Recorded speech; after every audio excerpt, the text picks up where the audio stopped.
Legal.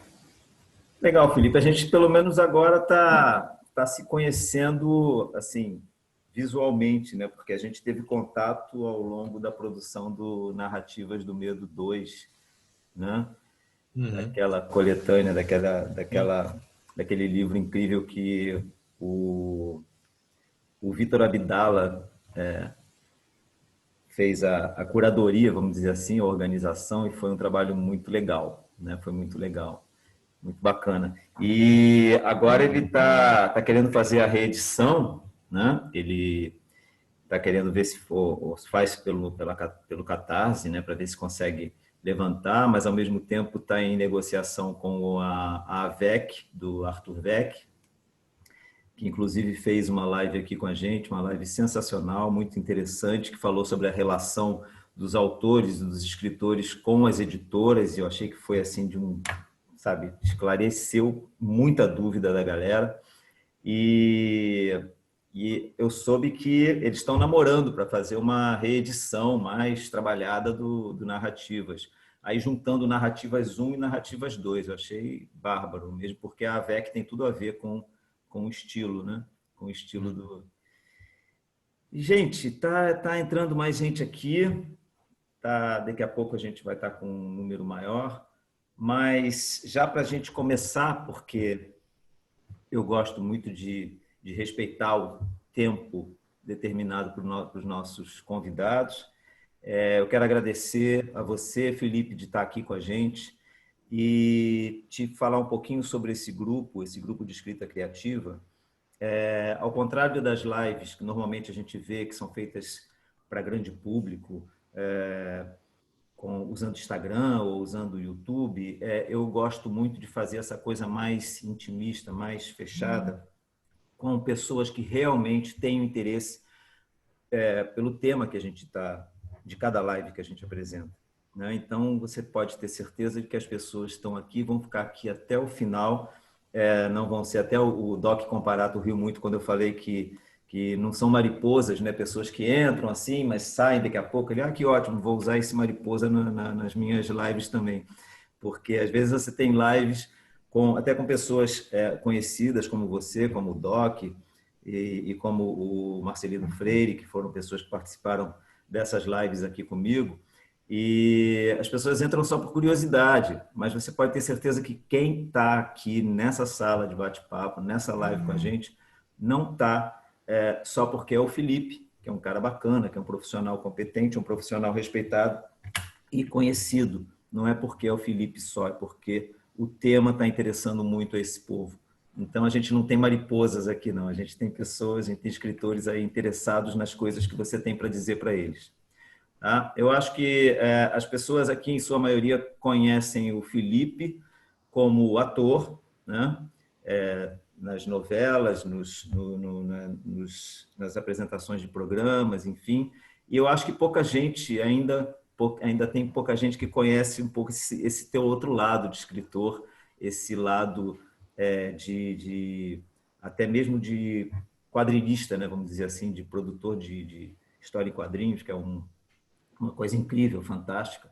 E aí fica a curiosidade das pessoas, né? Como é que é isso? Um cara que é ator, é um ator famoso e tal, o que leva o cara a ter essa outra viagem, assim, que a gente talvez nunca pudesse esperar de uma pessoa notória, uma pessoa que tem sua imagem muito ligada à teledramaturgia como você, Felipe.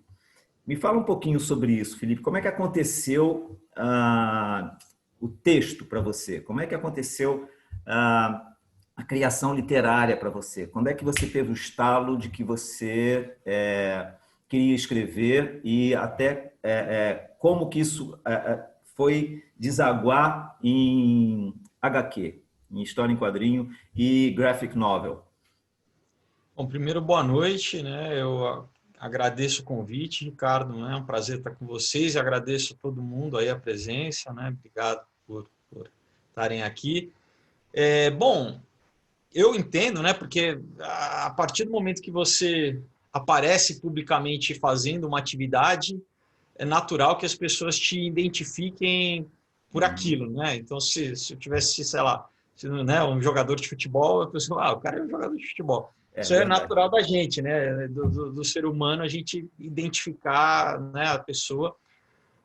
Mas é uma coisa que, quando eu dou entrevista, peraí, vamos deixar tocar lá. Quando eu dou entrevista, eu falo muito sobre como tudo nasceu na infância para mim, ligado com o que eu faço hoje em dia. Na verdade, eu fazia quando eu era criança de forma amadora, como brincadeira, não remunerada, mas é a mesma origem, né? Então, sempre gostei de cinema, sempre li quadrinho, né? Isso, gostar de cinema fazia com que eu, junto com uns amigos ali do condomínio que eu morava, a gente fosse fazer...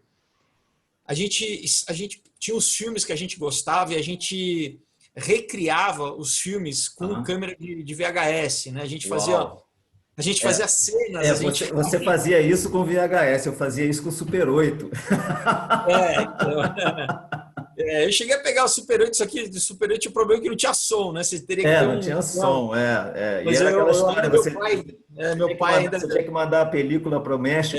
Revelar, era um trabalhão, né? Então, quando surgiu, né, o VHS, né, eu peguei aí nos anos 80 esse surgimento do VHS, né, das locadoras de vídeo. Inclusive, eu trabalhei foi o meu primeiro emprego com 14 anos, foi em locadora de vídeo para assistir filme e tal. Mas então era isso, assim, era essa coisa lúdica, né?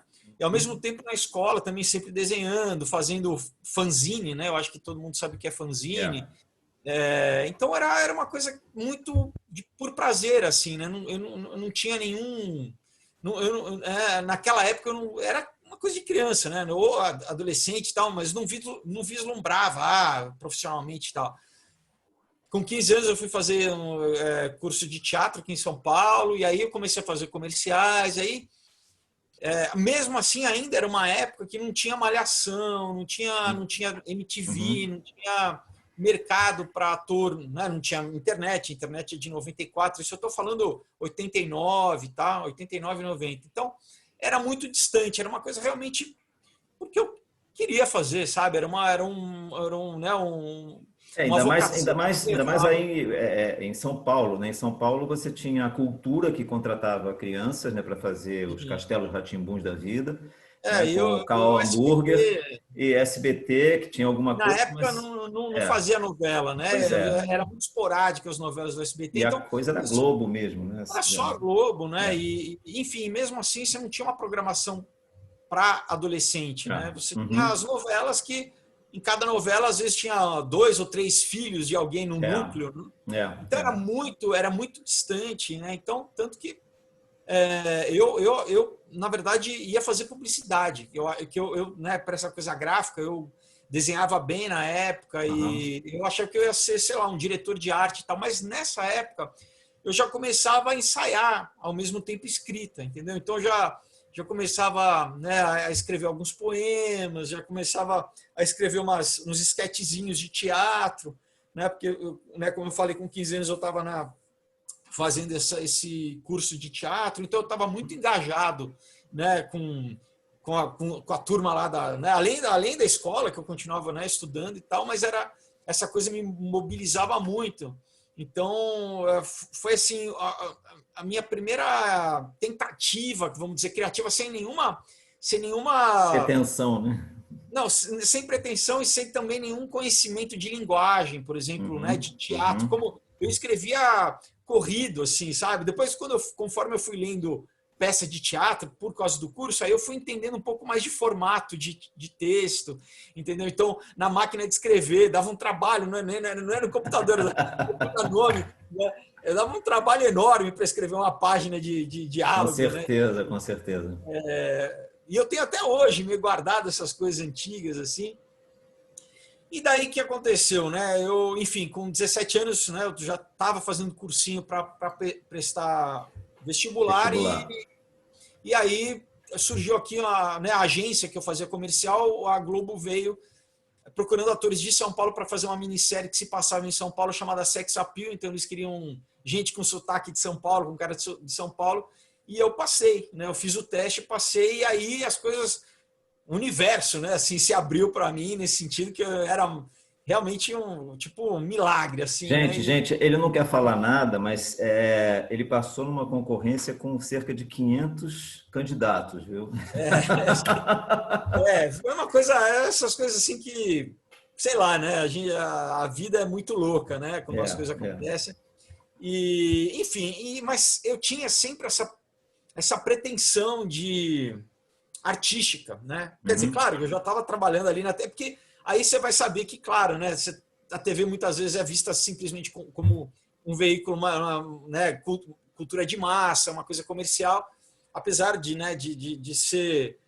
Eu já comecei a trabalhar com o Antônio Calmon, que era um cara que eu cresci assistindo a Armação Ilimitada, era a coisa mais moderna na TV, porque cheio de citação de cinema, né? Era um cara que meio que trouxe essa coisa da cultura pop para a TV, que não era só o melodrama, né? Do folhetim da novela mesmo, né? Então ele começou a introduzir elementos diferentes, né, nas novelas dele, Vamp, na própria... Você via até na própria apresentação da novela, você já via ali uma coisa gráfica diferente, uma estética diferente. Exato, né? Na Armação tinha uma coisa já que flertava um pouco com quadrinho também, isso. Era do Guel Arraes, então era muito moderno, né? Toda meio cheio de metalinguagem, assim, enfim.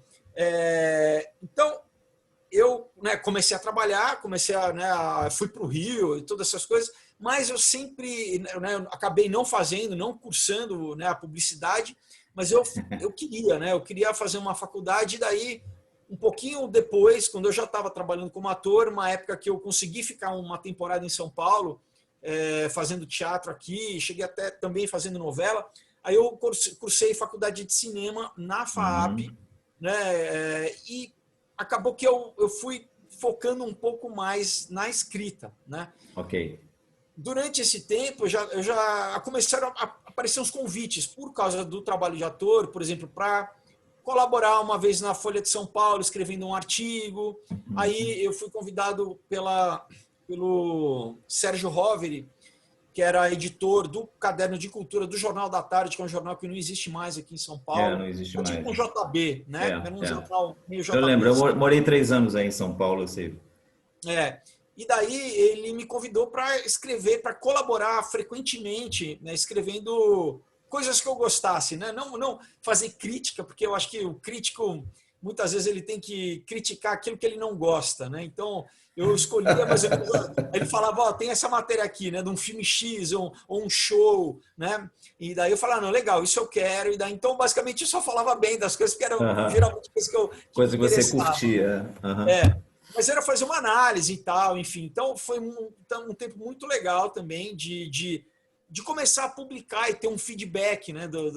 Apesar de ser também uma linguagem bem específica, né, de número de toques e tal, né? Quer dizer, uma coisa, eu não sou formado em jornalismo, mas né, uma linguagem muito diferente de ficção, por exemplo, né? E daí eu também já estava brincando com essa coisa de teatro. Você citou o Doc Comparato, né? Nessa época só tinha 2 manuais de roteiro no Brasil, que era do Cine, né? E o do Doc Comparato. Então, basicamente, eu lembro que quando com os 18 anos, aí eu já estava fazendo TV, que eu escrevendo sozinho as coisas para mim, né? Eu falo, não, eu preciso aprender mais. Então foram os primeiros livros que eu comprei, porque aqui no Brasil não tinha ainda, né? Não tinha literatura nenhuma a respeito disso. Mas aí eu fui, né? Daí na faculdade de cinema, como eu falei, foquei mais nisso. E, vamos dizer, a primeira experiência que eu tive que me deu uma validação maior, né? Porque é isso, eu já estava trabalhando como ator e ainda era jovem naquela época e eu me sentia um pouco inseguro com a questão de querer escrever, exatamente porque aqui no Brasil a gente tem essa tendência, né, estereotipar as pessoas, então... exato. Quem escreve só escreve, quem atua só atua. O carinha da TV, o galã da novela, o que ele está querendo escrever aqui, então eu ficava meio receoso, porque eu sabia que...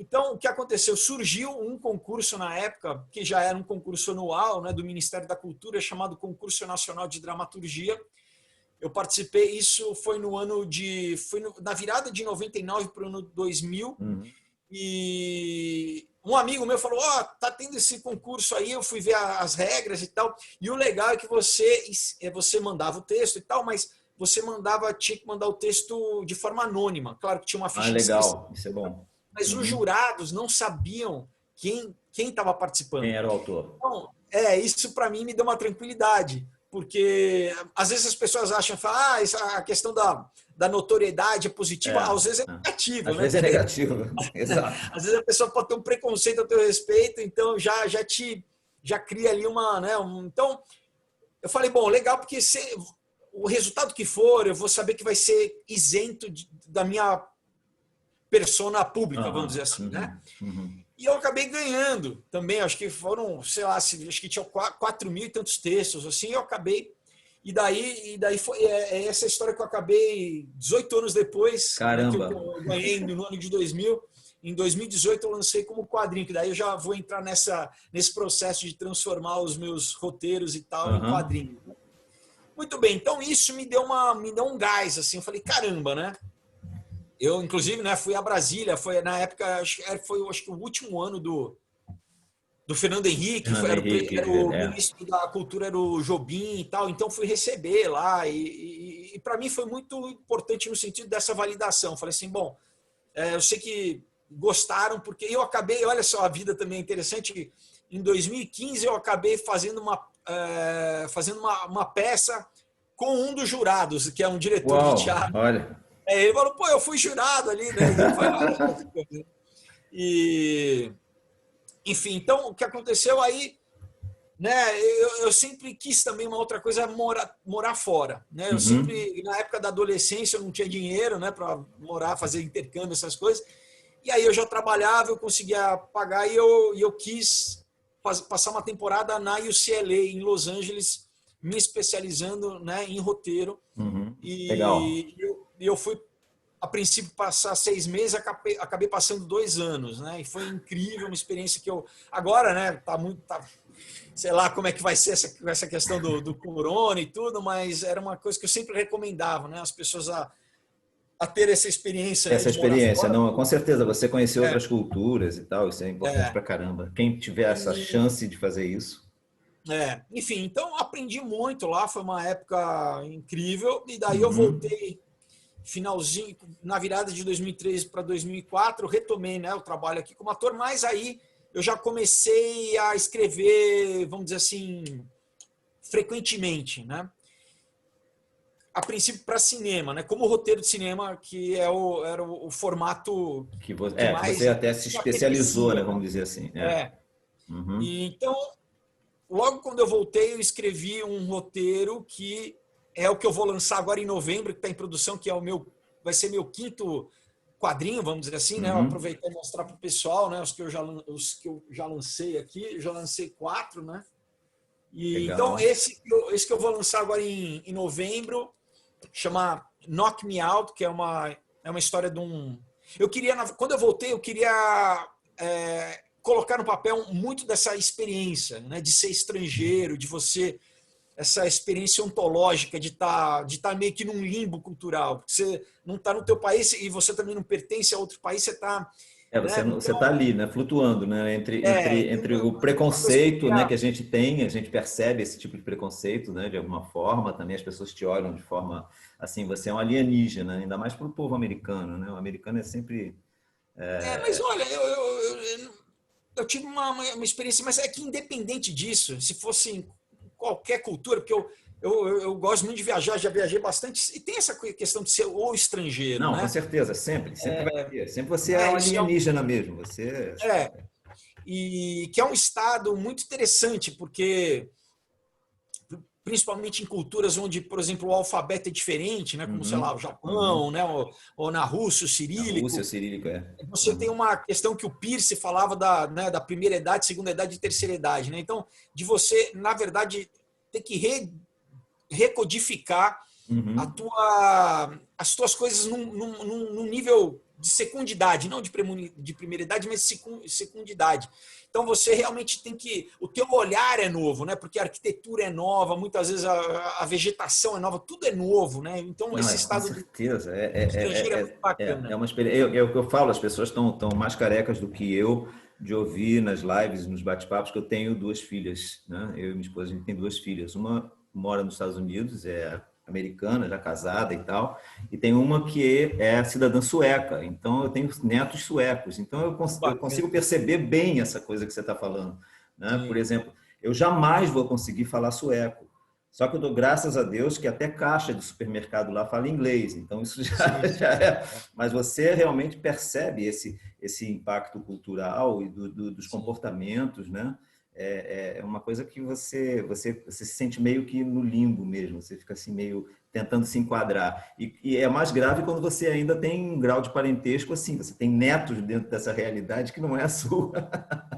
É Não é claro que complicado? conforme quanto mais tempo você vai, né, você vai se adaptando e você Sim, vai, claro. né, Uhum.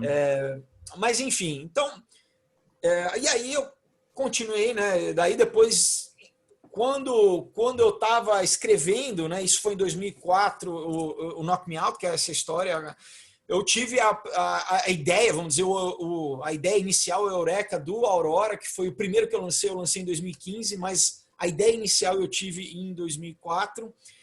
Só que foi o roteiro que eu levei mais tempo para escrever, porque tinha muita pesquisa. Eu pesquisei muita Aham. questão de ciência mesmo, de astronomia, desde astronomia até oncologia. Eu sou meio nerd, né? Então eu queria que os termos fossem e que tivessem, claro que né, uma licença poética, mas que eu tivesse uma base de verossimilhança na Sim, história, entendo. Uhum. né? É. Porque eu, como leitor e espectador, eu nunca gostei de ler alguma coisa, um filme, quando eu sentia que o roteirista ele estava chutando qualquer coisa, sabe? Tipo, a repimboca da parafuseta, que era Tipo, o uma. papel aceita tudo, né? Então o cara bota Exato, qualquer coisa lá. E é uma coisa que eu sempre exato. falo com as pessoas e muitos que estão aqui com a gente na nossa sala, nas mentorias que eu dou, eu sempre falo isso, gente, que seja um conto curto, faça uma pesquisa, por menor que seja, porque ela dá um embasamento, né? Ela te dá a base e te dá mais empatia, te dá mais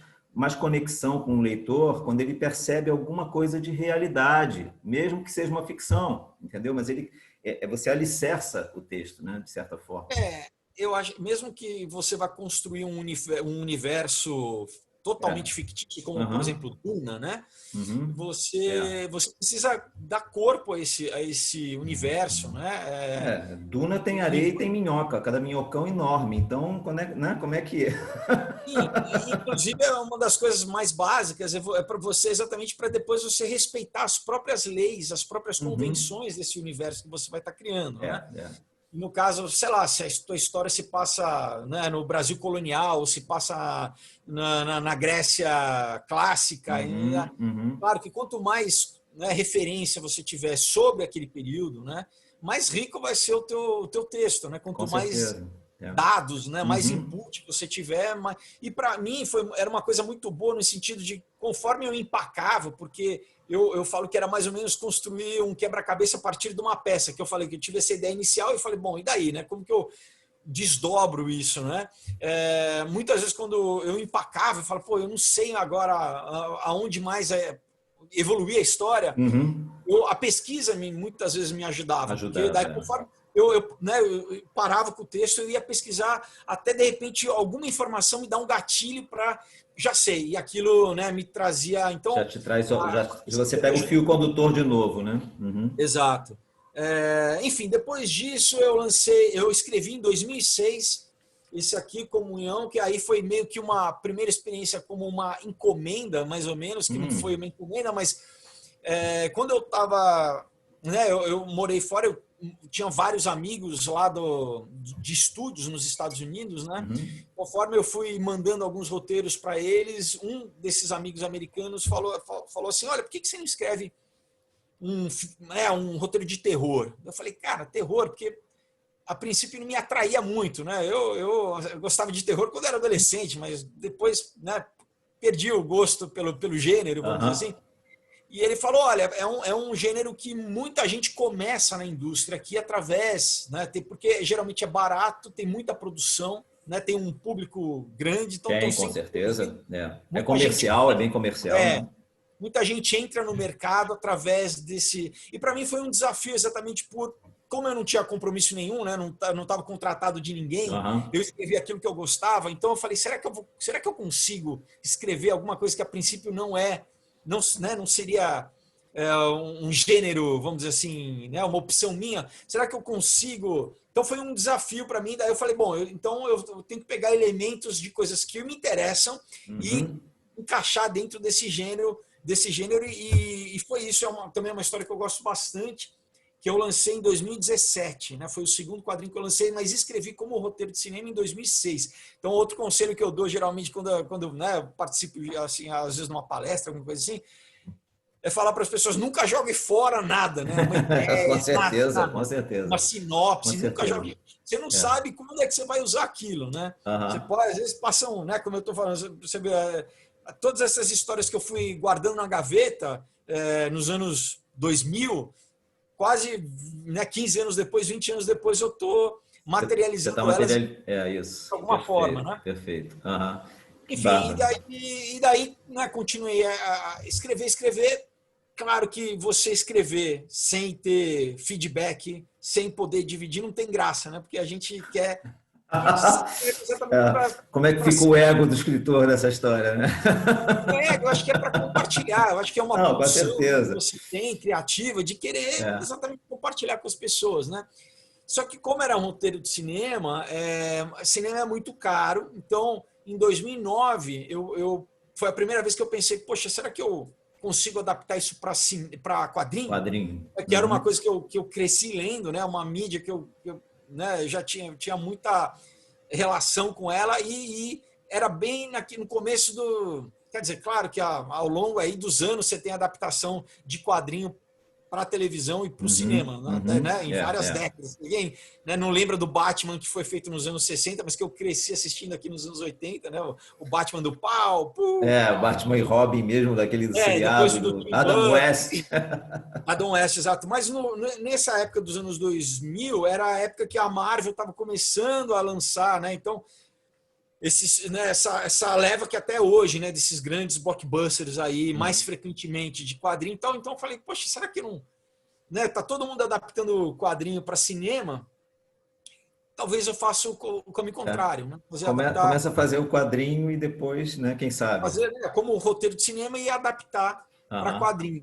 Só que ainda naquela época, em 2009, não tinham algumas ferramentas que hoje em dia existem que facilitam muito a produção, como, por exemplo, financiamento coletivo, né? O Catarse, o Kikante, enfim, né? Os crowdfundings, onde você consegue, como eu faço de uma forma independente, levantar o custo da produção. Viabilizar, né? Viabilizar. E outra coisa, a cena do... Isso é uma coisa meio específica, né? Desse mundo do mundo geek, né? E mundo dos quadrinhos. As feiras, as convenções, né? Então, a partir de 2014 também começou a ter a CCXP em São Paulo, que é uma feira muito grande e tal, né? De cultura pop em geral, mas também bem focado em quadrinho. Então, várias coisas começaram a acontecer que era um momento bem propício, assim, E daí, quando foi em 2014, eu, através de um amigo meu, Roberto Sadovski, ele falou, não, eu falando, né, dessa questão, a gente falando de roteiro, de cinema e tal, falei, cara, eu tenho vários roteiros aí que há alguns anos já eu queria adaptar, só que eu não conhecia, não sabia o caminho das pedras, né? Como que eu adapto? Eu não conhecia os profissionais e tal. E ele falou, não, eu te apresento um pessoal aí de um estúdio de quadrinhos, e foi com eles que eu fiz o primeiro, né, o Aurora, e agora eu já tenho a minha própria editora, né? Que legal. Né, o Caos, que, por exemplo, é a continuação do Aurora, eu já lancei pela minha editora que chama Yosemite aqui, ó, vou mostrar para vocês. E então, eles têm uma equipe de desenhistas?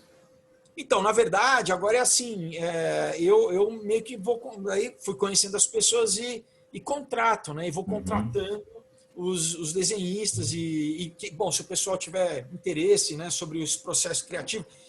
Tem um documentário que eu coproduzi, né, por exemplo, está no YouTube, chamado Traço Livre, né, que exatamente explica sobre esse processo de produção, desde o roteiro até, né, o desenho, A produção mesmo, a execução mesmo. gráfica, distribuição. E, enfim, então foi uma forma que eu encontrei de conseguir né, produzir e levar e apresentar para as pessoas, né, essas histórias, né? Você citou, né, as narrativas do medo, Narrativas né? do medo. Uhum. Eu participei com um conto, né, chamado Noturzu, que Uhum. daí também é literatura, né, pura, não é quadrinho, é linguagem literária mesmo. E é ficção, né? Ficção científica, né? Não, é uma ficção Essa tem uma distopia assim incrível mas muito bem fundamentada e tem muito a ver com o fenômeno que a gente está, né, acompanhando aí com essa coisa de gênero, de você tentar eliminar gênero, não tem mais, né, isso ou aquilo e enfim você trabalhou muito bem ali esse tema, né? E isso que a gente está vendo muito presente agora na mídia, nas discussões, nas escolas e tal. E você já escreveu isso, acho que esse livro foi lançado acho que em 2017 ou 2000, acho que foi 2017. Acho que foi 2017, Então você já, sabe, desde daquela época você já tratava desse assunto e é um assunto que assusta, né? Você lendo esse conto, você fica meio assustado, porque você fala assim, caramba, eu estou vendo que está caminhando para esta porcaria aqui.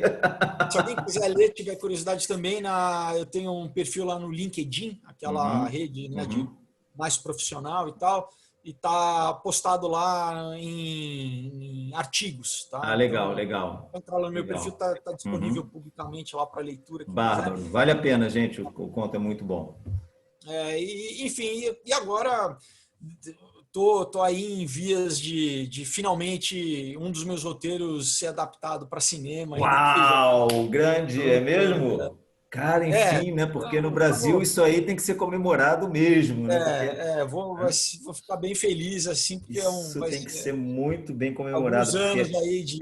Então, mas é isso, né? Então, só para, né, mais uma vez situar, né? As pessoas muitas vezes o pessoal fala, pô, mas o cara do nada começou, né, a fazer a novela. É do nada, né? Tem muita história. Então já tem anos aí, né, que eu tô aqui, muitas vezes não aparece, né? Assim, e a gente vai aos poucos batalhando, né? Como qualquer um, né? Para achar o teu caminho e para mim um caminho bom foi essa questão de me autopublicar, né? Que eu tenho visto que muita gente hoje em dia consegue fazer mesmo com literatura, né? Faz uma primeira tiragem pequena, né? E para você, eu sou muito a favor disso, você começar, entendeu? E hoje em dia a gente tem essas ferramentas que te facilitam. Facilita muito, antigamente não existia isso. Às vezes, não, tem que ficar dependendo de uma editora, entendeu? Para me publicar. Não, entendeu? Faz uma tiragem pequena, né? Depois vocês botam essa tiragem, reedita, né? E faz um crowdfunding. Eu acho que o importante é isso. Você tem um monte de ferramentas que facilitam, né? No meu tempo era o mimeógrafo ou então a editora, né? Não tinha editora, você ia para o mimeógrafo de álcool, rodar aqueles seus textos e distribuir para os amigos e tal. É o fanzine, né? O fanzine, pois é. Mas agora não, você tem ferramentas incríveis que facilitam tudo. Mas eu acho importante essa questão de... Aí falando, um parênteses aqui, como, né, eu escrevi ao longo dos anos, né, muitas vezes eu acredito muito nessa questão do inconsciente coletivo, assim, sabe? E tinha vezes que eu escrevi alguma coisa e de repente, sei lá, 2, 3 anos depois eu vi um filme com uma premissa muito parecida, eu me torturava, falava assim, não é possível, né? Sabe assim? Então, às vezes parece que as ideias estão flutuando. Não, mas com certeza, você pode ter certeza disso, primeiro, cara. Né? Pode Quem ter realiza certeza primeiro. disso. Então eu ficava louco, né? Tem até uma história que daí é mais embasada, né? Dessa coisa aqui, inclusive com esse Knock Me Out, que nesse começo eu começava a escrever, quando eu voltei dos Estados Unidos, eu comecei a escrever os roteiros em inglês para tentar vender lá, né? Porque os estúdios compram muitos roteiros. Então, eu comecei a participar de vários concursos de roteiro lá fora, né? Inclusive, participei de um concurso da academia, né? Lá do Oscar. Legal. E também cheguei até a final, até os finalistas, que eu fiquei bem feliz, né? Porque não é a minha primeira língua, né? Aham. Mas depois eu vi um roteiro, um filme muito parecido. Fui falar com um amigo meu lá da indústria, né? Que me indicou um advogado. Putz. Esse advogado, ele não falou, vamos entrar e tal, e de repente o cara meio que sumiu, falou que tinha um conflito de interesses porque o escritório dele advogava para o próprio estúdio Putz, que produziu. que produziu, e daí para mim falei assim, porque Cacete. eu falei assim, cara, será? Porque aí você não controla quem tem acesso ao teu material. Exato, É exato. difícil, O cara entendeu? lê, Aí, escreve e depois, né? Como é que fica? Não tem. exato, exato. Fala, o cara tá lá no Brasil, quem que entendeu? Nem, né? Eu vou. E a gente fala, e é difícil você estabelecer plágio, né? Assim, você tem que. Você tem Tem uma que série de coisas que tem que ser muito, muito na exato. cara, assim, até você É, provar. E os caras podem criar um monte de subterfúgios para justificar aquela ideia e tal. e isso, um pernilongo aqui, isso acontece, e aconteceu lá mesmo, por exemplo, teve uma autora negra, inclusive, que ela escreveu eu não lembro se era um conto ou era um roteiro que deu a base tanto do Matrix quanto do Exterminador do Futuro. Uau, Você tem uma caramba, ideia? que isso. Entendeu? Então você pega dois super blockbusters assim que meio que a origem foi, né? E ela, enfim, ela ganhou, processou e ganhou, né? Eles tiveram que pagar. Aqui no Brasil, mais recentemente, teve um caso, né? Acho que foi uma oficina de roteiristas, não lembro se foi o Alcides Nogueira, que teve uma questão de uma novela, que ele meio que pegou também uma premissa aí de um dos alunos e meio que ia usar, ou chegou a usar, não sei se o pessoal lembra aí que teve esse caso. Então, isso, você tem que ter muito cuidado, né? Eu sempre Eu registro tenho um amigo o que tem um roteiro amigo nacional. que escreveu um argumento para um programa na Globo, acho que era Plantão de Polícia, alguma coisa assim. Ele escreveu um argumento, o argumento ninguém deu resposta para ele, e uns meses depois ele viu o argumento dele lá, pô, Plantão de É, Polícia. E ó, isso babau. acontece. Isso É, acontece. é. Então, uma das coisas também, né, essa coisa de você ficar mandando. Porque, falando especificamente do audiovisual, né, como você. Né, você escreve um livro, tudo bem, você vai publica, o livro está publicado. Agora, Sim, o audiovisual, ele depende. Né, o roteiro, na verdade, é a planta base, né, a planta exato, baixa. exato. Então, é difícil você não mandar para. Você Para acaba tendo que consultar, mandar para produtoras e é. tal. Então, como é que você tem controle disso, né? E para mim já aconteceu também em um outro episódio aí, deu mandar aqui no Brasil e depois eu vi, enfim, né? É difícil, eu não vou É falar, chato, né? mas eu falei assim, pelo menos, então se eu materializo como quadrinho, qualquer coisa está aqui, está feito, eu Uhum, já uhum. fiz, ele já existe e qualquer coisa que todos esses eles existem como quadrinho, eu posso inclusive, né, um dia virar a ser aquela questão de transmídia, né, de virar de uma mídia Aham, para outra, uhum. mas já existe, tem uma pré-existência. Então, qualquer coisa se eu vou pegar essa ideia e tentar realizar de uma outra forma, eu posso falar, olha, Tá peraí, aqui, isso né? aqui já existe previamente, né? Já existe Enfim, nesse outro suporte, né? Vamos dizer assim. exato. Ah. Né? E me fala um pouco, você é ator, né? Até mesmo como formação, apesar de você ter a sua formação de roteirista, mas você estudou também arte dramática, você praticou isso muito, inclusive. E a gente sabe que o ator tem todo um processo de construção do personagem, né? Inclusive, eu já até dei alguns treinamentos aqui sobre como você aproveitar os ensinamentos de Konstantin Stanislavski para a construção de personagens na literatura. E eu queria saber o quanto que esse treinamento que o ator faz para construir o personagem, tanto no teatro quanto no cinema e televisão, o quanto isso ajuda você, Felipe, na construção dos personagens das suas histórias. Olha, para mim eu acho que ajuda muito, porque na verdade, né, ao longo dos anos, eu fui tendo contato com escrita, né, escrita criativa, com dramaturgia. E tanto excelente, né, dramaturgia de excelentes autores, tanto no teatro, né? Eu já fiz Shakespeare, já fiz Juca de Oliveira, enfim, desde do mais erudito até o mais popular. E da não tão boa também, né? Já fiz, às vezes, novela, o texto da novela é uma coisa mais realmente de... Você tem um capítulo por dia. Né? É mais comercial mesmo, né? Não é nem questão de ser comercial, mas é questão do não dar muito tempo, né? De você... de um texto ser tão elaborar tanto, né? Até quanto uma minissérie. Eu já fiz minisséries que não são né, boas. Eu fiz seriado, já fiz seriado para TV que não é um processo que você tem mais tempo. Então é uma de decantação, vamos dizer assim, né? Então é um outro tratamento do que a novela é um trem descarrilhado, eu falo, né? Você está correndo contra o tempo, um ano ali correndo contra o tempo, né? Porque todo dia tem que ir para o ar ali um capítulo. Então realmente faz com que seja mais difícil, seja mais ágil, né? Até para escrita, mas não permite muito tempo de aprofundamento, de tal. Então, isso me ajuda muito na questão de, principalmente, como você disse, de construção de personagem e diálogo.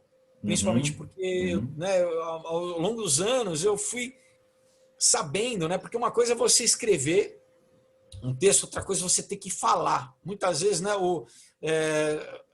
O texto escrito ele é diferente muitas vezes do texto falado. O texto falado ele pede uma coloquialidade maior, assim, né? A não sei que seja claro, né? Uma história de época, né? Mas uma história contemporânea, moderna, senão fica aquilo que só falso para a gente, né? Fica um texto engessado. Fica uma leitura, né? Uma leitura. Não uma interpretação. Isso ao longo dos anos foi treinando o meu ouvido, né, para exatamente esse senso de artificialidade, que a não ser que você seja intencional num personagem. Às vezes tem algum personagem que você quer que ele tenha, vamos dizer assim, um discurso diferente ou mais elaborado, né, um rococó, mas daí é a personalidade dele e isso vai ser um atributo do personagem, né? Agora, eu acho que é ruim quando isso o autor não tem essa noção e todo mundo soa desse jeito, né? Novamente, a não ser que você está fazendo uma peça que se passa na corte do Luís XV, entendeu? Então, ou se você, sei lá, quiser fazer uma coisa bem humorada, que você quer pegar esse universo, explorar esse universo, né? Aí é uma decisão consciente, né? E matei. Pronto, yes! Matei. Mas, enfim, então isso me ajudou muito, me ajuda até hoje e eu acho que muito do que as pessoas, o feedback que eu tenho dos leitores, né, do pessoal que lê o meu material, é que eu consigo exatamente, assim, sei lá, 80% das pessoas né, díspares, que não se... Né, é isso, assim, essa sensação de estar vendo um filme, né, de estar... Claro, porque o quadrinho é uma mídia que vamos dizer, um híbrido entre a literatura e as artes visuais, né? Mas é uma narrativa visual também contada com imagens. Isso me faz lembrar o tempo da fotonovela. De certa forma, né? É um proto-cinema, né? É um proto-cinema, exatamente. Então, eu acho importante também que, além das imagens, né? Claro que a imagem é construída já, né? Eu criei roteiro, depois uma coisa que eu gosto de fazer, eu faço o layout, que é vou mostrar aqui mais ou menos, né? Para o pessoal ver. Eu faço de forma, vamos dizer, simplificada, né? A cada página. Legal. O desenhista saber o que está na minha cabeça, né? Porque você lê no papel e que você pode... Você faz um storyboard, né?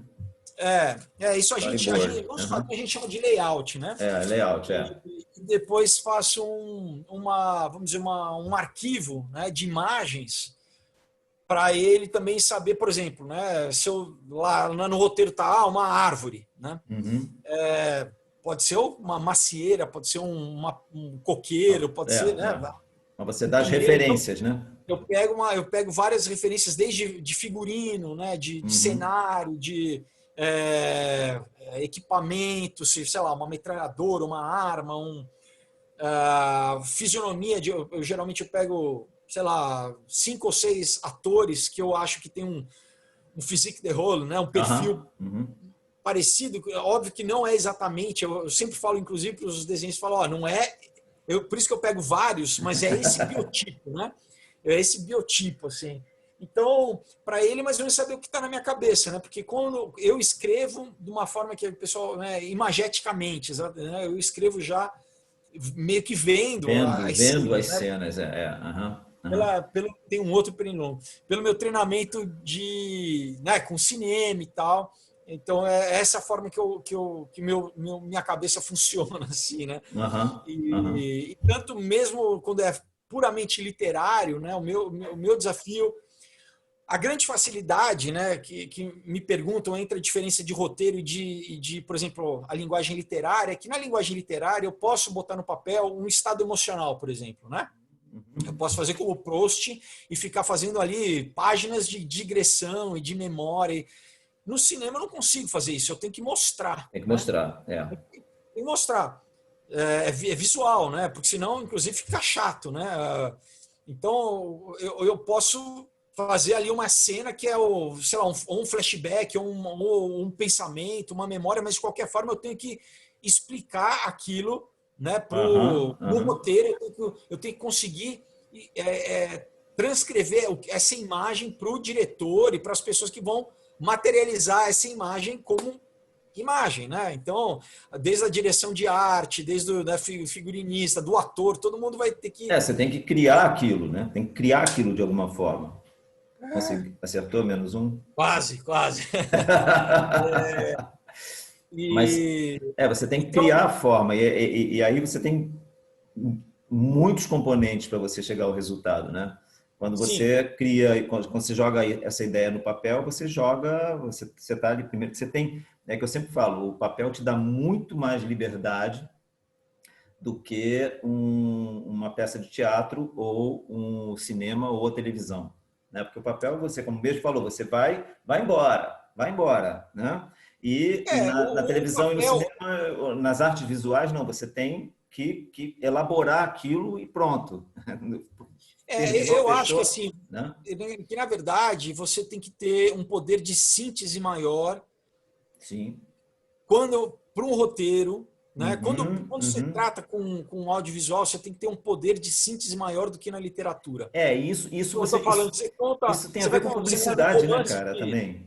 Você aprende em publicidade. Sei lá, de 500 páginas, né? 600 páginas, 300, que seja. Eu tenho, né, tempo e espaço para construir, né, detalhe, uma cena. Eu posso ficar descrevendo a textura de uma folha, né, ou uma sensação, um cheiro. Né? Inclusive, quanto mais você conseguir, eu acho que produzir uma sinestese no leitor é melhor, eu acho, né? Com certeza. Mas eu acho que na literatura, porque a boa literatura, na verdade, você entra lá e você não está preocupado com quantas páginas, né? Você como leitor, você está ao ponto que você está entretido na leitura, você continua lendo, né? Então, né, como eu falei, eu cito o Proust porque ele é um caso clássico de gastar páginas ali descrevendo, às vezes, uma sala, né? Então, e no cinema não, né? Você tem que... E outra coisa, porque também a gente vê, né, é uma coisa meio que epistemológica, né? Você olhou, você já sintetizou, você já entendeu, né? O que eu gasto páginas descrevendo uma sala, no filme, você está vendo a sala, né? Não precisa de tanta coisa. Não carece, né? Não carece, exato, né? exato. Então, Então, são essas especificidades assim que eu acho que é interessante, né, para quem tiver curiosidade, essa questão de como escrever para mídias diferentes, né? Você tem linguagens diferentes, né? E mesmo depois aí, especificamente falando, por exemplo, de TV, tem uma linguagem que é diferente do cinema, que é diferente do teatro, que é diferente do... Por exemplo, no teatro, né?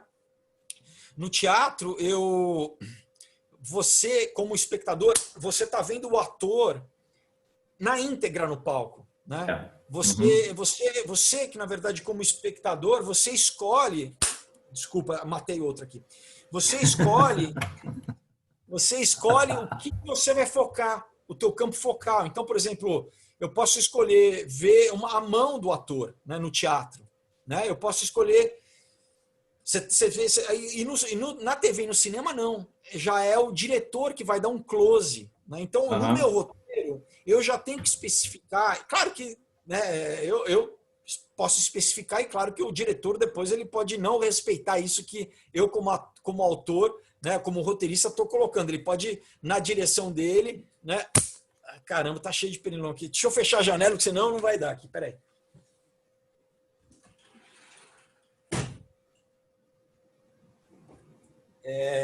Já está em 2, né?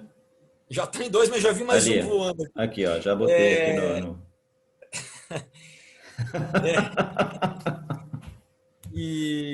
Então, assim, né, falando assim como, né, o roteirista, né?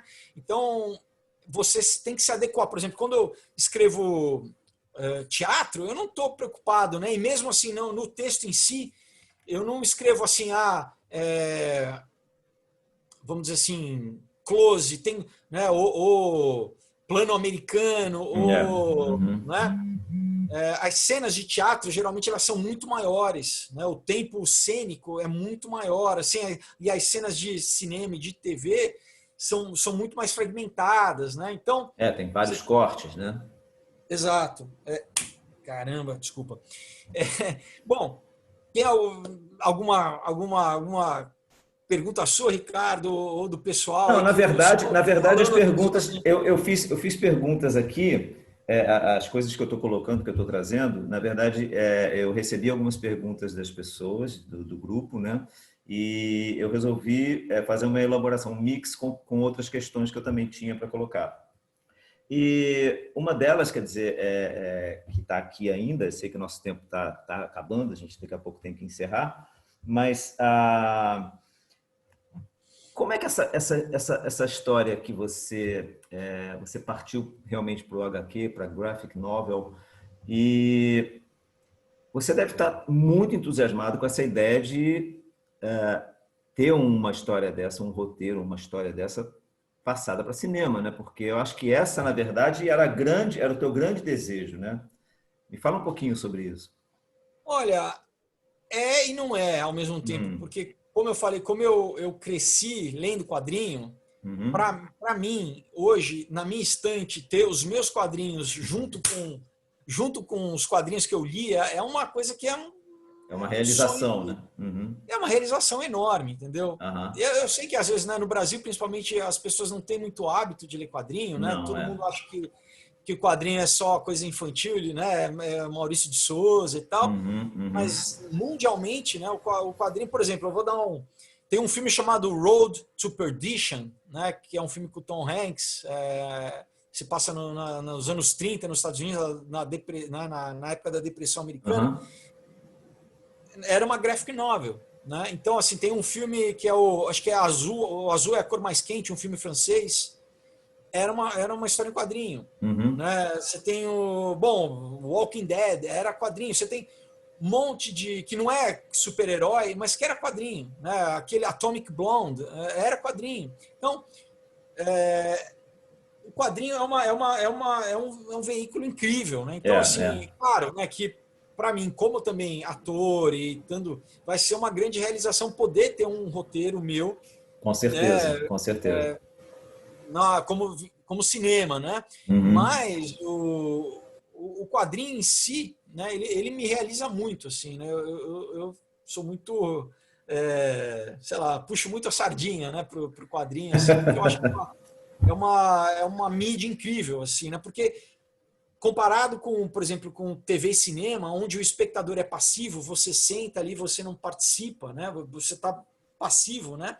Um Uhum. quadrinho não, eu que dito a leitura, né? Então você tem ao mesmo, você tem essa, como eu falei, esse misto entre literatura A de e literatura visual. é. O, Ele está ali no o meio. filme ali, Uhum. ele começou, ele te leva até o final, né? E aqui não, eu que dito a narrativa, eu dito, né, o ritmo da história. Se eu quiser ficar, sei lá, 5 minutos né, apreciando uma arte, né, uma Aham, página, eu aham. fico, né? Então eu vou, eu volto, né? Tem umas peculiaridades assim no quadrinho que eu acho que são muito bacanas, né? É, meio hipnótico até, né? Você viaja Eu numa acho que cena, numas páginas. É. e você tem essa questão de grandes artistas, né? Você tem essa questão, vamos dizer, das artes plásticas, né? Você tem Exato, que aí grandes. você tem todo o impacto que aquela imagem está provocando em você, além do texto, né? Exato, exato. Aí muitas É vezes uma até supera. somatória Aham. de linguagens, assim, É, né? De exato, estímulos, assim, exato. né? Eu Aham. acho muito bacana. Aham. E E que você. cria na tua cabeça, né? Não é, eu falo, é uma narrativa visual, não é audiovisual porque não tem som, Não tem som? mas você cria na sua cabeça. Conforme você lê, você cria, né? As onomatopeias, né? Você cria, É o você avesso cria na tua é o cabeça. avesso da novela de rádio, né? Na novela de rádio você tem que criar as imagens, porque você só tem o som e o contra-regra, Sim, né? Colocando os sons ali e tal, e a interpretação dos atores, né? Mas só com voz e não com expressão. E aí é o inverso, você tem a imagem, você tem o texto, mas você tem que imaginar todo o som, todas né, as coisas que estão rolando naquela cena, né? sim.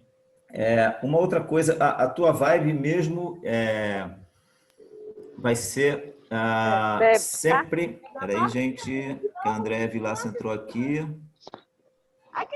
Oi, Andréia, tá quebrando tudo aí na sua casa? Desliga teu som, só um instantinho.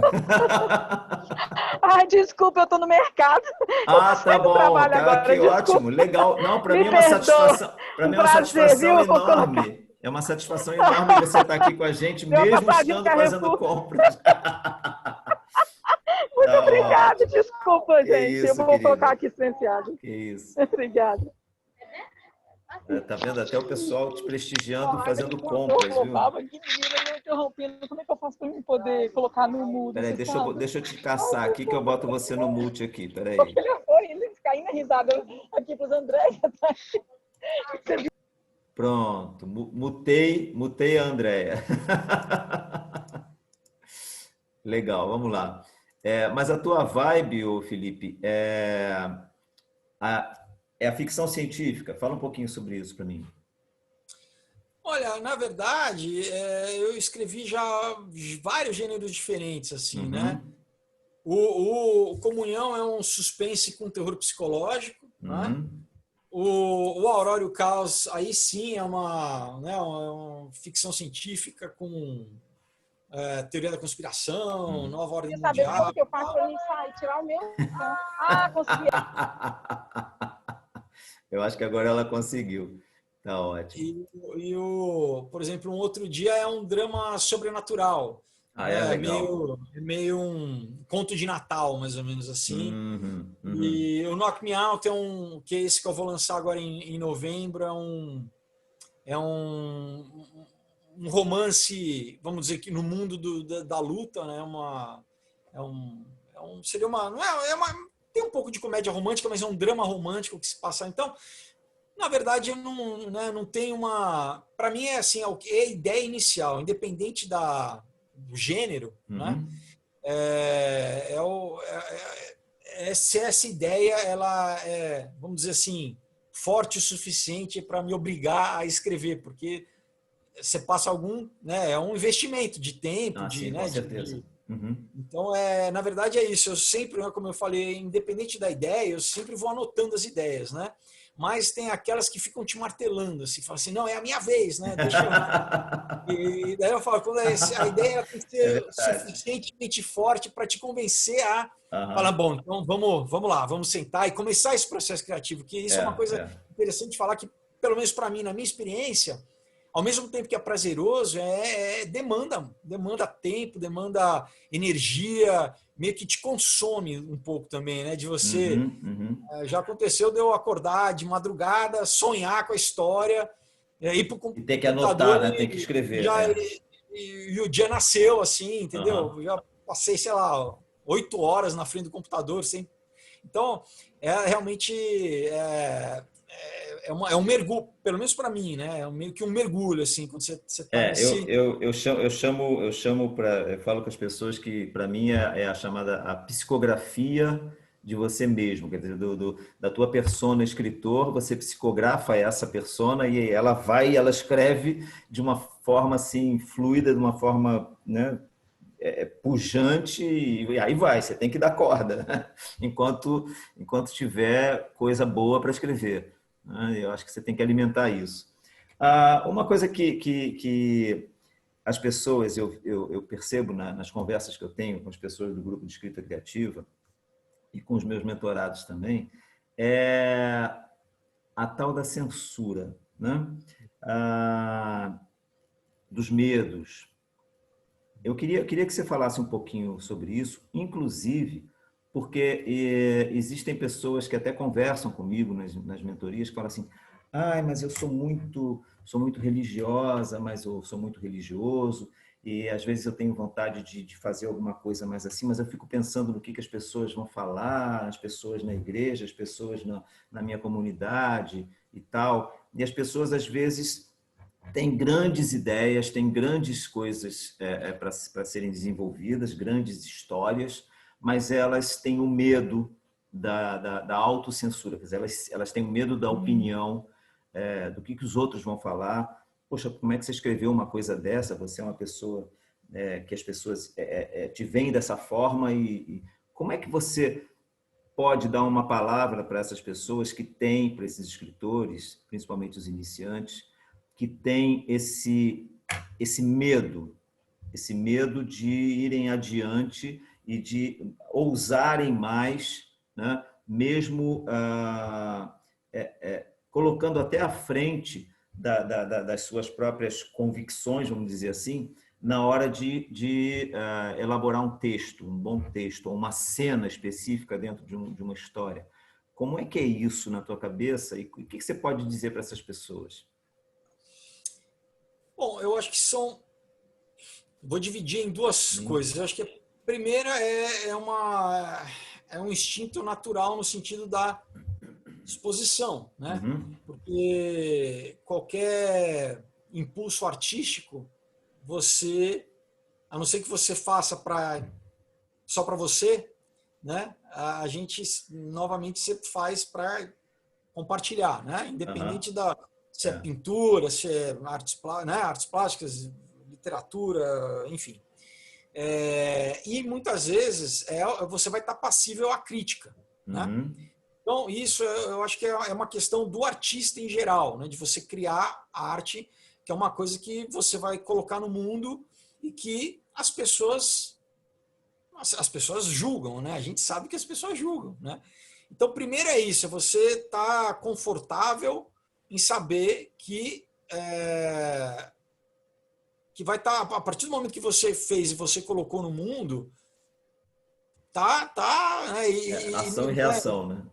E não existe, né? Quer dizer, ao mesmo tempo que, né, o Nelson Rodrigues falava, né, que a unanimidade é burra, né? É burra, exato. Né? Então é isso, quer dizer, óbvio que vai existir crítica, né? E é bom, né? Claro que tem a crítica que é producente, né? Que ela é pertinente, e aqui hoje em dia, em tempos de politicamente correto. Politicamente, as pessoas esquecem da coisa, né? O insuportável politicamente correto. E criticam o teu post, né? E vão criticar qualquer coisa baseado no... Então, aí você já descarta, né? Isso é bobagem, enfim, né? Agora, quando é o trabalho em si, quando procede, né? É importante a gente ouvir. Então, isso eu acho uma coisa. A segunda coisa que eu acho que, né, isso eu acabei de falar, né, é uma questão de maturidade. Eu mesmo, né, eu falava com a escrita, eu tive um certo receio também, como que as pessoas vão achar, porque eu já estava trabalhando como ator e já tinha essa exposição como ator, e aqui no Brasil é aquela coisa, né? Se você faz ator, você não pode fazer mais nada. Mais nada, né? Diferente de outros países, né? Que quanto mais versátil você for, melhor. Melhor. A outra questão é o seguinte: toda obra é o teu ponto de vista, né? Querendo ou não, mesmo que se você trabalhar em oposição, em antítese, na verdade, dizendo, por exemplo, se você expor um ponto de vista na verdade que não é o teu, mas para produzir no leitor, para ele chegar numa conclusão de concordar com aquilo que você... Não adianta, você vai querer mandar uma mensagem. Todo mundo tem uma cosmovisão, né? Todo mundo tem sua ética, tem sua moral. Mesmo que se a sua moral for a amoral, né? Mesmo se a sua moral for a amoral, é uma moral, né? Todo mundo tem. Isso aí, então, é natural, né? O artista, ele provavelmente ele vai querer, mesmo que ele queira investigar no seu trabalho artístico a sua própria moral, né? Isso faz parte. Fazer uma catarse até, né? Faz parte, né? Agora, eu acho importante você ter uma responsabilidade daquilo que você coloca no mundo, né? Eu, particularmente falando, eu acho que eu vejo que tem tanta arte, né? Aí a gente entra numa questão um pouco mais psicológica, né? De pulsões, né? Que a psicologia fala da pulsão, né? Do Eros e Thanatos, né? Pulsão de vida e pulsão de morte, né? Então, tem tanta arte que promove a morte, no sentido que tem uma estética da morte, assim, e eu tento ir ao contrário, né? Eu falo assim, tem tanta porcaria no mundo, para que eu vou gastar meu tempo, vou investir tanto tempo em fazer alguma coisa que é niilista, entendeu? Aí claro, tem muita gente que faz arte niilista, mas é uma posição pessoal minha, entendeu? Porque eu falo assim, eu acho que não vale a pena eu colocar no mundo e vender para as pessoas alguma coisa que... Porque as pessoas falam, né, e eu já fiz teatro, já ficam, sabe, se chafurdando no niilismo. Você, não, vamos apontar, é uma visão crítica, e é crítica da sociedade, é crítica do homem, é crítica do... Né, do pós-modernismo crítico, que não aponta para nada, sabe? Fica ali, sabe, regurgitando o nada, o niilismo, entendeu? Então, por quê? Porque é mais difícil você apontar qualquer coisa. Porque senão você vai correr o risco de falar, mas você está querendo impor a sua moral. Não estou querendo impor, eu estou colocando a minha...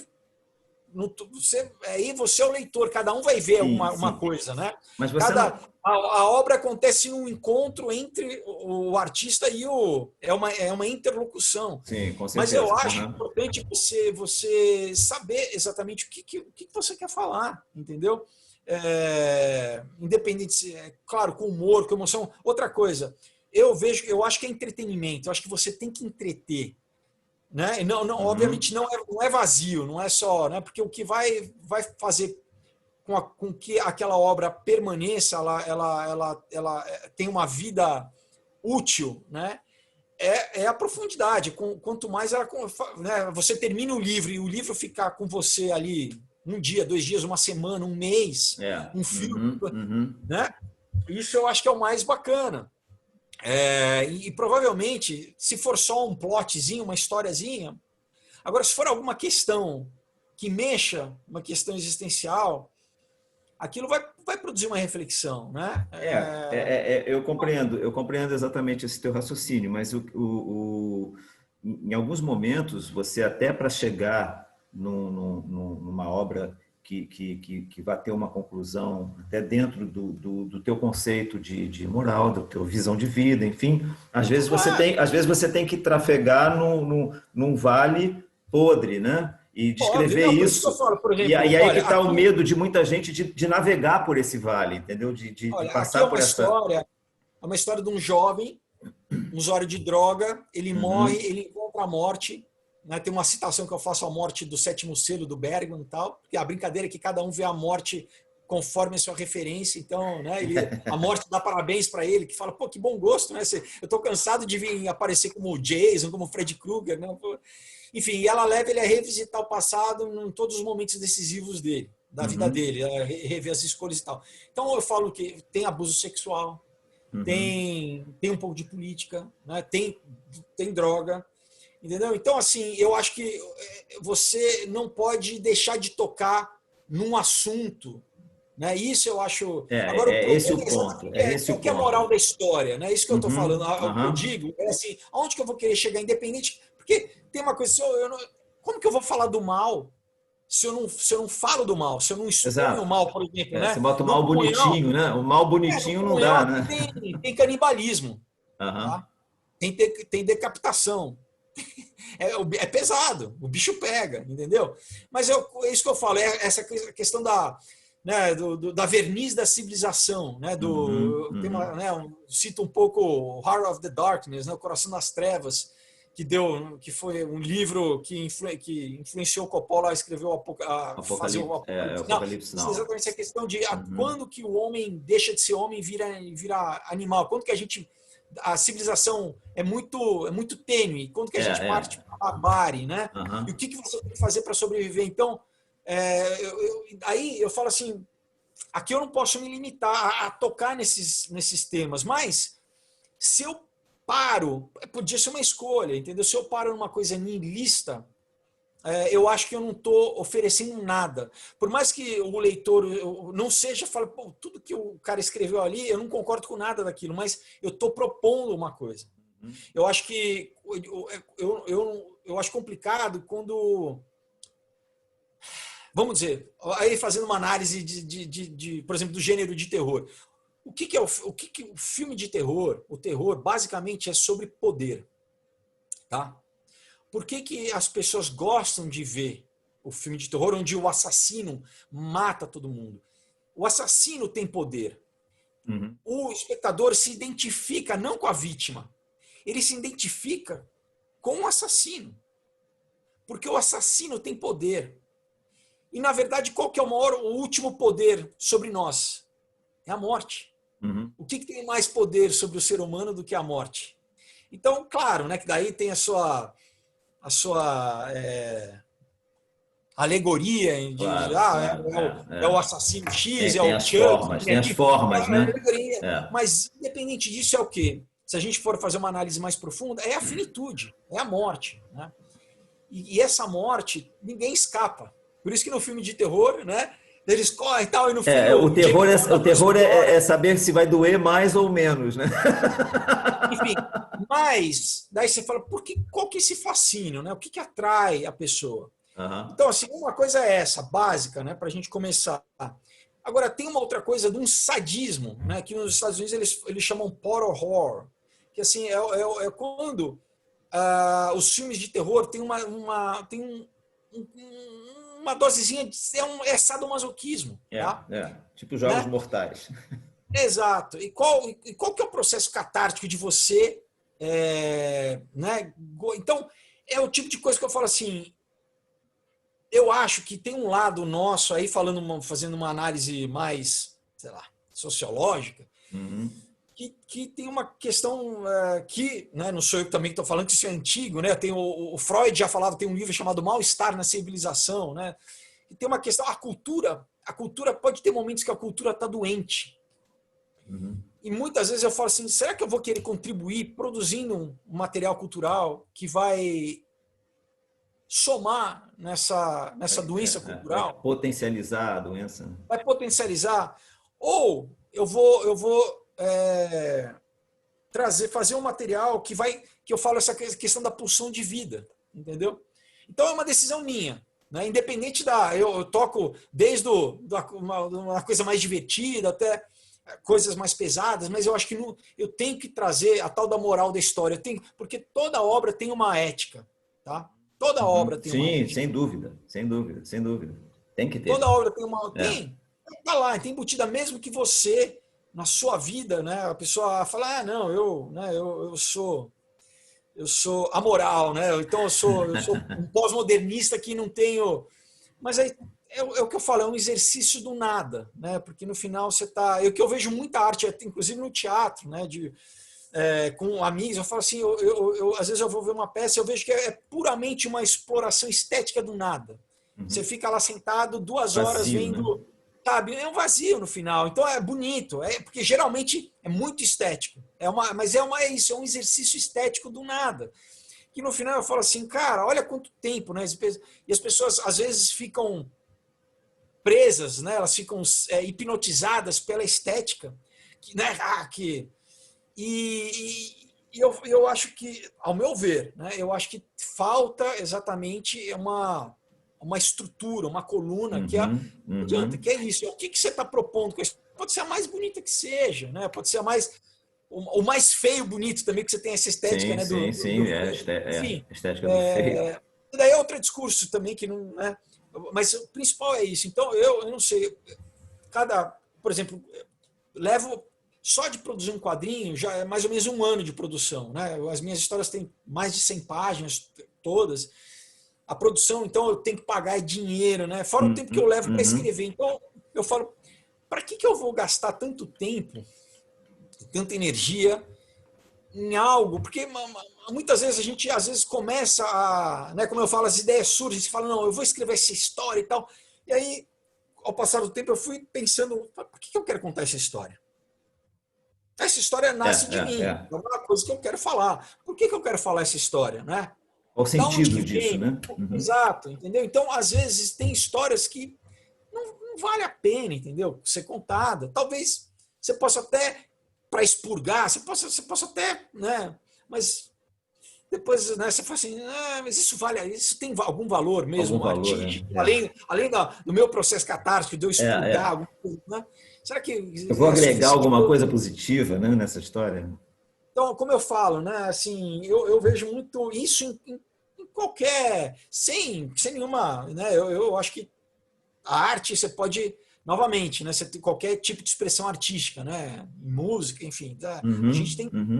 Agora, eu acho que falta um pouco, às vezes, de um pensamento, uma autocrítica mesmo, um pensamento um pouco mais maduro de muita gente que produz lixo. É Não estou verdade. falando. Às É vezes a história é verdade. legal, é emocionante, é bonito, mas o que fica depois? Né? Quando você termina ali, você fala assim, cara, o que te deixa que gosto na boca? Te deixa um ranço? Ou te deixa falar, cara, pode ser a história mais pesada que for, né? Pode ser, como eu falo, trabalhei em antítese, né? O non plus ultra, né? Que é o meu conto, é É pesadíssimo. pesadíssimo, Né? né? Mas Pesado. eu trabalho em antítese exatamente para, no final, apontar alguma coisa, entendeu? Não sei, essa é a minha, é o meu pensamento, né? Não, eu acho que você deixou um recado muito interessante para a galera e para a galera que tem medo, né? Que tem medo. Até a Beth Serpa colocou aqui essa história do que as pessoas vão pensar, é como se você tivesse um dedão assim, indicador na tua cabeça, né? Tipo assim, tá apontando, olha o que ele escreveu, meu Deus do céu. Quer dizer, as pessoas têm, desde que aquilo que você escreva tenha pertinência ou faça parte da história, né? Você tem que realmente se libertar dos medos e das censuras, desde que isso vá Olha, hoje resultar numa história do cacete, entendeu? na Uma história cultura que a gente incrível. está vivendo, novamente, né? Você falou a questão religiosa, mas, cara, se tá a galerinha que da tua turma, que é, sei lá, entendeu? Hoje tem um escrutínio político, tem um escrutínio de todo jeito. Então, esquece, né? Eu acho que tem que fazer sentido para você. Já me perguntam, você pensa comercialmente? Que você fala, não, nunca penso. Para mim, a premissa é outra. Eu acho que se eu não parto do máximo denominador comum. Para mim, o mínimo denominador comum sou eu. Porque eu sou humano, todo mundo é humano. Se me emociona, acho que vai emocionar as pessoas Com também. certeza. Né? Então, eu não escrevo pensando em quem que eu vou agradar, em quem vou agradar, mas não. Eu tenho que fazer sentido para mim, tem que me ser emocionar. bom para você, mim, né? Claro. Eu sou chato, eu me considero, sabe, eu sou exigente. Então, para mim, a história, eu sou o primeiro leitor, eu sou o cara mais chato, entendeu? Então, se não bastar para mim, não vai bastar para o outro. Então, né, claro que também não pode chegar ao ponto de eu me auto-sabotar, de, na verdade, né, às vezes a pessoa nunca querer mostrar, né, aquela coisa de, eu sou tão exigente que eu nunca completo a coisa. Nunca vai estar bom, né? Nunca vai estar bom e, na verdade, você está se auto-sabotando para não não estar vulnerável, né? As pessoas não se expor, né? E as pessoas você não ser passivo de crítica.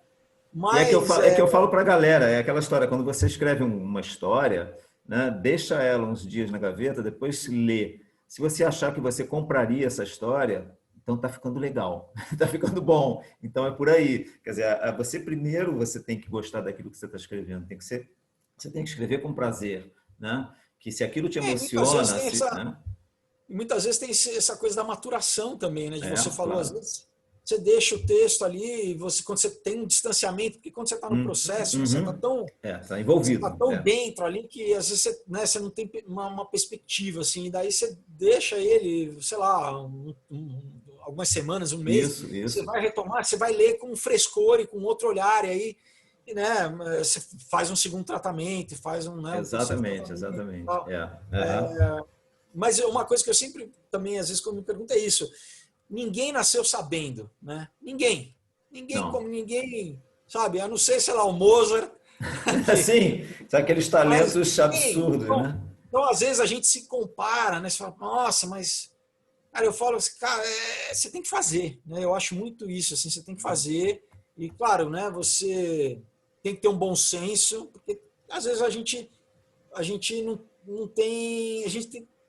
não tem talento para alguma coisa. Por exemplo, eu nunca poderia ser um jogador de basquete, né? Por mais que eu goste, né? Profissionalmente, eu estou dizendo, eu posso bater uma bola e tal. Então, a gente também tem que, às vezes, não é bom. Se você, isso é o feedback das pessoas, de gente sincera. Você tem que focar naquilo que você tem talento, né? Claro, mas mesmo assim, eu sempre falo, né? A gente tem que, não adianta, né? É o exercício, a arte. Você tem que ter essa disponibilidade de se expor, né? De expor as suas ideias, de expor, e faz parte do jogo, né? Ótimo. E, Felipe, a gente até avançou bastante, porque o papo está tão legal, mas para a gente encerrar, eu queria que você deixasse se você tiver afim, claro, deixar uma mensagem para essa galera que está começando, que está começando a trabalhar em texto. Tem várias pessoas aqui no grupo que já estão avançadas, já tem livros, tem gente que tem mais livro do que eu publicado, enfim, e tem outros que têm vontade de começar a escrever, ou que já escrevem alguma coisa, mas estão no fundo da gaveta, né? E eu queria que você deixasse uma mensagem para essa galera, e eu queria que você também dissesse para essa turma como é que eles podem ter acesso às suas obras, que eu acho que é importante também. Claro. Bom, primeiro, parabéns, né, para quem já se inscreve, né, porque no Brasil não é mole, né? O pessoal aí é guerreiro mesmo. Então continuem, né? Mas quem já faz é porque é isso, né? Porque move, é uma vocação mesmo, enfim. Para quem está começando, além do que eu já falei, eu acho que assim é ler bastante. Não só ler, né? Quanto mais, como eu falei, experiência, né? Quanto mais rico for o teu universo de tudo, né? Quanto mais interessado você for em vida, novamente aqui, né? Viajar, eu falo de viajar porque eu acho que viagem é uma forma muito boa de você absorver tudo, né? Com certeza. Culinária, arquitetura, música, né? Gente, né? Cultura. A gente está numa época que é mais difícil de viajar, mas então a gente tem a internet, então você pode viajar virtualmente, né? Assim, às vezes no YouTube, eu gosto muito de viajar, eu fico procurando canal de turismo para ver cidades, fazer passeios, né? Passeio virtual. Então, mas assim, história, claro, né? Às vezes as pessoas são interessadas em, né? Mas aquilo que você é interessado, quanto mais culturalmente rico, eu acho que isso o teu trabalho vai refletir, né?